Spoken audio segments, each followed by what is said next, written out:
जहाँ जहाँ अन्याय के खिलाफ लड़ाई लड़ी जा रही हो, या फिर जहाँ भी सामाजिक न्याय के लिए संघर्ष चल रहा हो, या फिर कोई भी समाज उसके ऊपर हो रहे शोषण के विरुद्ध अपने हक अधिकारों के लिए अगर कोई समाज लड़ रहा है, तो मुझे लगता है आज भी उस सारे शोषित वंचित समाज के उत्थान के लिए डॉक्टर बाबा साहब आम्बेडकर उनके विचारों के माध्यम से उनके साथ आज भी मिसाल बनकर खड़े रह रहे हैं। तो इसका प्रत्यय मैंने भारत में नहीं बल्कि भारत से हजारों किलोमीटर दूर हंगेरी देश के मिश्कोल्क शहर में देखा है।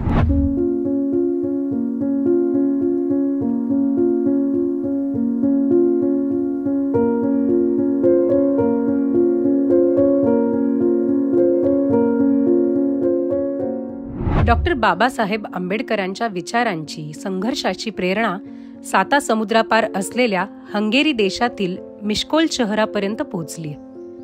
भारतात दलित समूहाच्या सामाजिक न्यायासाठी त्यांनी केलेले काम हंगेरी देशातील रोमा समुदायाच्या संघर्षाला दिशा देत आहे।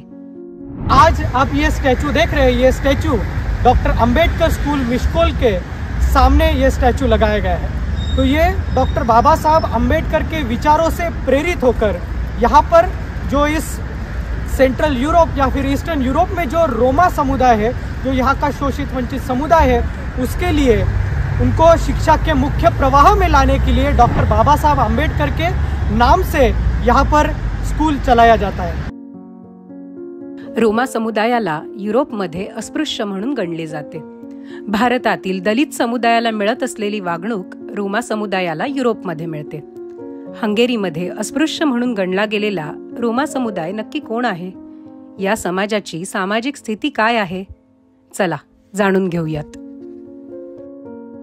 जब हम भारत की बात करते हैं, भारत की जाति व्यवस्था की बात करते हैं, तो भारत की जाति व्यवस्था में समाज ये वर्ण व्यवस्था में विभाजित किया गया देखते, पर उस वर्ण व्यवस्था का भी ये दलित समाज भाग नहीं है, उसको आउटकास्ट किया गया, उसको हम आउटकास्ट कहते हैं। तो जिस तरह भारत की दलित समुदाय की परिस्थिति है, उसी तरह अगर हम ये सेंट्रल यूरोप की अगर बात करते, ईस्टर्न यूरोप की बात करते थे, उस समाज का ये एक रोमा समुदाय है जिसको यूरोप का अछूत भी कहा जाता है। तो अगर हम इस समाज के मानवाधिकारों की बात करेंगे, मानवाधिकारों की पूर्तता की अगर बात करेंगे, तो ये समुदाय आज भी सारे मानव अधिकारों से यह समुदाय वंचित है। अगर हम स्वास्थ्य के बारे में बात करेंगे, इनके शिक्षा के बारे में बात करेंगे, या फिर कोई भी मूलभूत अधिकारों, ये समाज उनसे वंचित है। ये आज भी समाज मुख्य समाज से दूर गांव में, मतलब झुग्गियों में रहता है, स्लम्स में रहता है, इनके पास रहने के लिए अच्छे घर भी नहीं है। तो ऐसी परिस्थितियों में ये आज समाज यहाँ पर जी रहा है, जो और जिसके लिए बाबा साहब आम्बेडकर का संघर्ष रहा है, दलितों के लिए जो संघर्ष रहा है, जो डिग्निटी कहते हैं हम उसको, सम्मान पूर्वक जीवन जीने का जिसे हम अधिकार कहते हैं, तो उस मुख्य अधिकार से भी ये समाज यहाँ से वंचित है। युरोपातील रोमा आणि भारतीय दलित समुदाय यांचा एकमेकांशी काहीही सहसंबंध आहे का, याबाबत जागतिक स्तरावर काही संशोधनं झाली आहेत। या संशोधनांमधून रोमा समुदाय आणि भारतीय दलित हे एकाच वंशाचे असल्याचा दावा केला गेलाय। तो जब मैं कहता हूँ कि मैं इनकी तुलना दलित समाज से करता हूँ, तो वाकई में इस समाज का भारत के दलित समाज से कुछ नाता रहा है। कई साइंटिस्ट और हिस्टोरियंस के मुताबिक ऐसे कहा जाता है कि ये जो रोमा समुदाय है, ये भारत का दलित समाज ही है, जो 1500 से 1400 साल पहले भारत से यूरोप में माइग्रेट हो गया।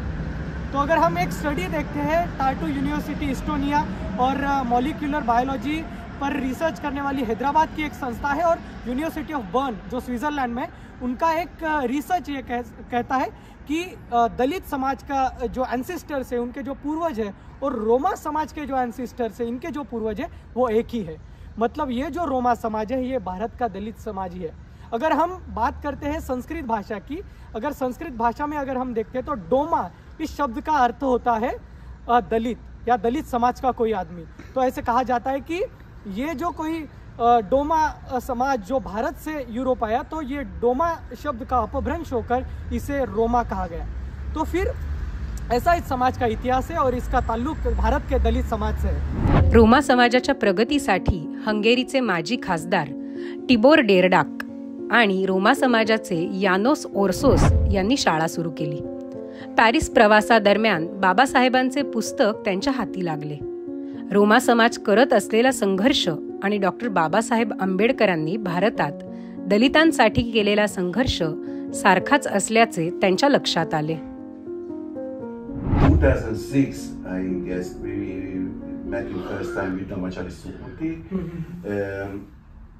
and he visited us. In that time, we were in southwest of Hungary. Okay. We ran same school like this, and he realized our job is similar like Triratna movement have in India, you know, and he invited us to visit Dalit movement in Maharashtra state in India, and we went in Nagpur in 2006, and in that time was the first time when I went to India, and it was really great for me to see a lot of Dalit people who are working in many projects which is around education, you know. And in that time I start to have more and more knowledge about Dr. Ambedkar movement, what he had. And we spent there 6 weeks in India in first time, and we went in many places. We visited a lot of boys hostels, girls hostels, kindergarten and schools.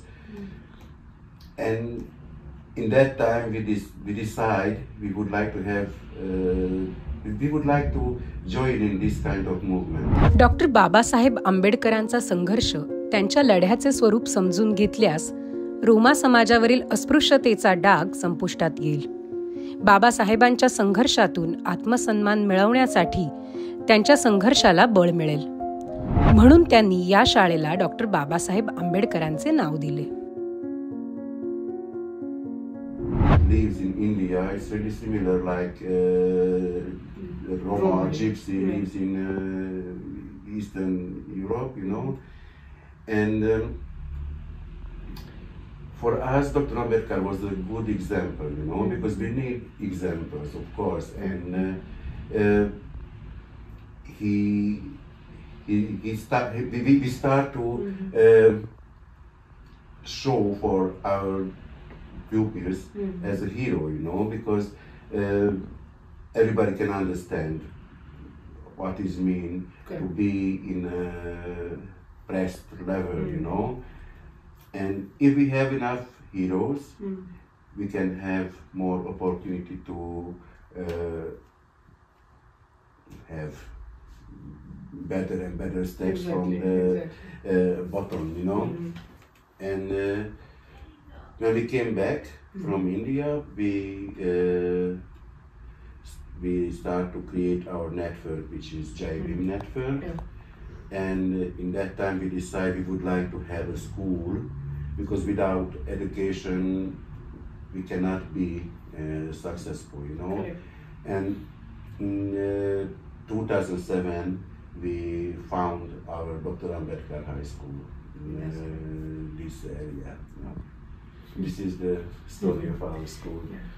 सामाजिक आर्थिक दृष्ट्या मागासलेल्या रोमा समाजाला मुख्य प्रवाहात आणण्यासाठी doctor Babasaheb आंबेडकरांच्या नावाची ही शाळा येथील रोम समुदायाला प्रेरणा देत आहे.